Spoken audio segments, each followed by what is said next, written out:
በየቀኑ 76,000 እናቶችና 500,000 ህጻናት በእርግዝና ጊዜ በጨመረ ደም ግፊት ምክንያት ይሞታሉ። ሰላም እንዴት ናችሁ? ዶክተር መሐመድ ነኝ። ዛሬ የምናየው በእርግዝና ሰዓት የሚጨምር የደም ግፊት በሽታ ይሆናል።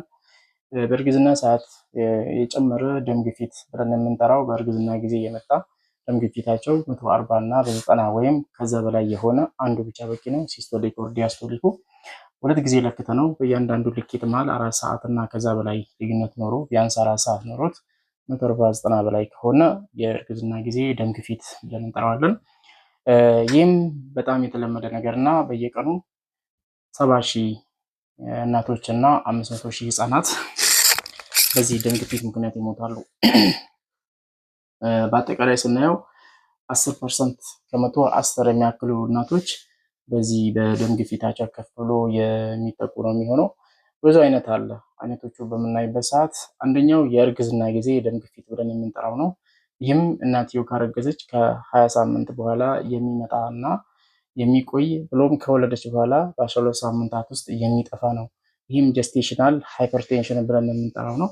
ሁለተኛው ደግሞ ስር የሰደደ የደም ግፊት ነው። ስር የሰደደ የደም ግፊት የምንለው ከማርገዟ በፊት የነበረ ወይም ደግሞ አርግዛም ከ20 ሳምንት በፊት የነበረ የደም ግፊት የሚቆይ ከወለደች በኋላ ደግሞ የማይጠፋ ስር የሰደደ የምንለው ይሆናል።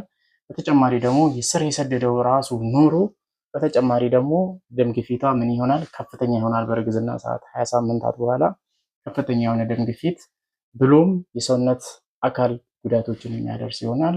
ሽንት ቧ አካባቢ ሊሆን ይችላል፣ ጉበት ላይ ሊሆን ይችላል፣ አእምሮ ሊሆን ይችላል፣ አይን ሊሆን ይችላል እና እነዚህ ሳምባ ሊሆን ይችላል። እነዚህ ላይ ጉዳት የሚያደርስ ይሆናል።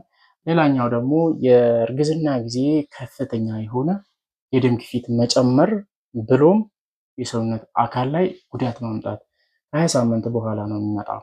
ከእርግዝና በኋላ ከፍተኛ የሆነ ደም ግፊት ይኖራል። በተጨማሪ ደግሞ የሰውነት አካል ላይ ጉዳት ያደርሳል ማለት ነው።